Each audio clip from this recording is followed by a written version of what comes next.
Hi guys, நான் தான் உங்கள் மிஸ்டர் ஒயிட். லாஸ்ட்டாக போட பென்டென் ஷார்ட்ஸில் 20 கமெண்ட் வந்தால் ஃபுல் வீடியோ மேக் பண்ணுறேன்னு சொல்லியிருந்தேன். அந்த வீடியோக்கு 120க்கு மேலே கமெண்ட்ஸ் வந்ததால் இந்த வீடியோ மேக் பண்ணுறேன். நம்ம சேனலில் இது வரைக்கும் ஷார்ட்ஸ் மட்டும் தான் அப்லோட் பண்ணிட்டு இருந்தேன். இனி ஃபுல் வீடியோஸில் anime full review and explanation video weekly once பண்ணலான்னு இருக்கேன். ஸோ நம்ம சேனலை சப்ஸ்கிரைப் பண்ணிட்டு எந்த எனிமே ரிவ்யூ வேணும்னு கமெண்ட்டில் சொல்லிட்டு போங்க. எந்த எனிமையோட நேம் அதிகமாக கமெண்ட்டில் வருதோ அந்த எனிமையை சீசன் பை சீசனாக எக்ஸ்பிளைன் பண்ணுறேன். இது வரைக்கும் வந்து பென்டனோட எல்லா ஃபியூசன் ஏலியன்ஸையும் பெஸ்ட் லிஸ்ட் பண்ண போகிறோம். இந்த வீடியோவில் ரீபூட்ஸ் ஏலியன்ஸ் எதுவும் இருக்க போகிறது இல்லை, ஏன்னா நான் அதை பார்க்கல.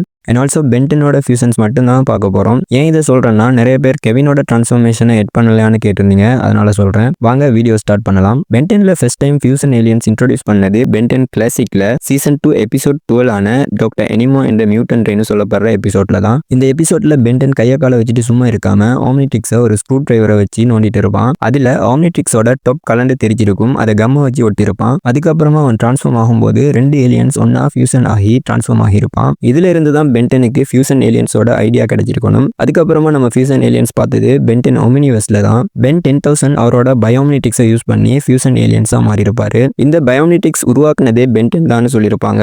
ஸோ ஆம்னிவர்ஸ் அண்ட் கிளாசிக் எல்லாம் மொத்தமாக சேர்த்து இது வரைக்கும் 10 ஃபியூசன் ஏலியன்ஸ் காமிச்சிருக்காங்க. எல்லாத்தையும் என்னோட பர்சனல் ஃபேவரட்டுக்கு ஏற்ற மாதிரி லிஸ்ட் பண்ணியிருக்கேன். 10th பொசிஷன்ல இருக்கிறது கிளாசிக்ல வந்த ஹீட் ஜாஸ். இருக்கிறதுலேயே ஒரு வெஸ்டான ஃபியூசன்னா இதுதான். ஹீட் பிளாஸ் அண்ட் ரிப் ஜாஸோட ஃபியூசன்னா இந்த ஏலியன். 2 ஏலியனுமே இரு துருவம்னு சொல்லலாம். ஏன்னா ஹீட் பிளாஸ்டோட பவர் நெருப்பு, அதுக்கு வாட்டர்னா ஒத்துக்காது. அதுவே ரிப் ஜாஸுக்கு வாட்டருக்குள்ள தான் பவர் அதிகம், அதுக்கு நெருப்புனா ஒத்துக்காது. இந்த ஏலியனா மாறிட்டு பென் ரொம்பவே ஸ்ட்ரகிள் ஆகுற மாதிரி காமிச்சிருப்பாங்க. 9th பொசிஷன்ல இருக்கிறது கிளாசிக்ல வந்த Stink Arms. Ben 10 first transform ஆன ஃபியூசன் ஏலியனும் இதுதான். ஸ்டிங் ஃப்ளை அண்ட் 4 ஆர்ம்ஸோட ஃபியூசன்னா இந்த ஏலியன். இந்த ஃபியூசன்ல ஸ்டிங் ஃப்ளையால 4 ஆர்ம்ஸோட வெயிட்டை தூக்கிட்டு பறக்கிறதுக்கு ரொம்பவே ஸ்ட்ரகிள் ஆகிருக்கும். அதோட 4 ஆர்ம்ஸும் ஃபுல் ஸ்ட்ரென்த்தை யூஸ் பண்ண முடியாம இருந்திருக்கும். ஸோ இதுவும் ஒரு வேஸ்டான ஃபியூசன் தான். 8th பொசிஷன்ல இருக்கிறது கிளாசிக்ல வந்த diamond matter. Grey matter and diamond ஹெட்டோட ஃபியூசன்னா இந்த ஏலியன். கிளாசிக்ல காட்டப்பட்டதுலேயே ஓரளவுக்கு டீசென்டான ஃபியூசன்னா இதுதான். இதனாலையும் அந்த 2 ஏலியன்ஸோட ஃபுல் பவரையும் யூஸ் பண்ண இயலாம இருந்திருக்கும். பட் இதோட லுக்கு பார்க்கறதுக்கு ஓரளவுக்கு டீசென்டா இருந்திருக்கும். ஸோ கிளாசிக்ல காட்டப்பட்ட 3 ஃபியூசன் ஏலியன்ஸும் என்ன பொறுத்த வரைக்கும் வேஸ்ட் தான். 7th பொசிஷன்ல இருக்கிற ஏலியன் க்ளாக் கிரேட். ஆக்சுவலா இது ஒரு ஃபியூசன் சொல்ல முடியாது,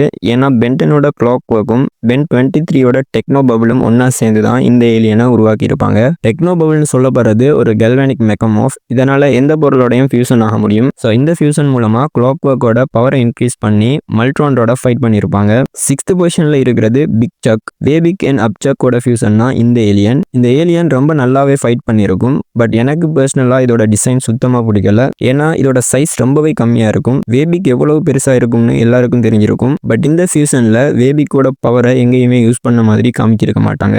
5th பொசிஷன்ல இருக்கிறது அப்ரிக். அப்கிரேட் அண்ட் ஜூரிதிக்கோட ஃபியூசன்னா இந்த ஏலியன். அப்கிரேடால எந்த மெஷினோடையும் பைண்ட் ஆக முடியும். அதுவே ஜூரிதிக்கால ரொம்பவே ஃபாஸ்டா எந்த ஒரு மெஷினையும் அழிக்கவும் முடியும், உருவாக்கவும் முடியும். ஸோ இந்த ஃபியூசனால ரொம்பவே ஃபாஸ்டா நிறைய வெப்பன்ஸ் அண்ட் இன்வென்ஷனை உருவாக்க முடியும். 4th பிளேஸ்ல இருக்கிற ஏலியன் ஹியூமங்கூப்சோர். ஹியூமங்கோசோர் அண்ட் கூப்போட ஃபியூசன்னா இந்த ஏலியன். ஹியூமங்கோசோருக்கு அதிக ஸ்ட்ரென்த் இருக்கும், அதுவே கூப்பால அதோட ஷேப்பை மாற்ற முடியும். அண்ட் அதுகிட்ட ரீஜெனரேட் எபிலிட்டி இருக்கு. ஸோ இந்த ஏலியன்ஸோட ஃபியூசன் ரொம்பவே யூஸ்ஃபுல்லா இருந்திருக்கும். 3rd பிளேஸ்ல இருக்கிற alien crash hopper. Crash hopper and shock ஸ்குவாட்சோட ஃபியூசன்னா இந்த ஏலியன். கிராஷ் ஹோக்கரால ரொம்பவே உயரமா தாவி அட்டாக் பண்ண முடியும். அதுவே சோக் ஸ்குவாட்சால எலக்ட்ரிசிட்டியை வச்சு அட்டாக் பண்ண முடியும். ஸோ இந்த ஏலியனோட ஃபியூசனால இந்த 2 அட்டாக்கையுமே சேர்த்து கோம்போவா அட்டாக் பண்ண முடியும். 2nd பிளேஸ்ல இருக்கிற ஏலியன் ஃபோமங்கசோர். 4 ஆர்ம்ஸ் அண்ட் ஹியூமங்கசோரோட ஃபியூசன்னா இந்த ஏலியன். இந்த 2 ஏலியனோட பவருமே ஸ்ட்ரென்த் தான். ஸோ 2 ஏலியனும் ஃபியூசன் ஆகும்போது ரொம்பவே ஸ்ட்ராங்கா இருக்கும். 1st பொசிஷன்ல இருக்கிற alien atomic X. Atomics and alien எக்ஸோட ஃபியூசன் தான் இந்த ஏலியன். அட்டாமிக்ஸால ஒரு நியூக்ளியர் பிளாஸ்ட் அளவுக்கு எனர்ஜியை வெளிப்படுத்த முடியும். அதுவே ஏலியன் எக்ஸால ஒரு யூனிவர்ஸையே கிரியேட் பண்ற அளவுக்கு பவர் இருக்கு. ஸோ காட்டப்பட்டதுலேயே இந்த ஃபியூசன் தான் பவர்ஃபுல்லான ஃபியூசன். பட் இந்த ஃபியூசன் உண்மையிலேயே ஏலியன் எக்ஸை விட பவர்ஃபுல்லானதான்னு கேட்டிங்கன்னா கண்டிப்பா கிடையாது.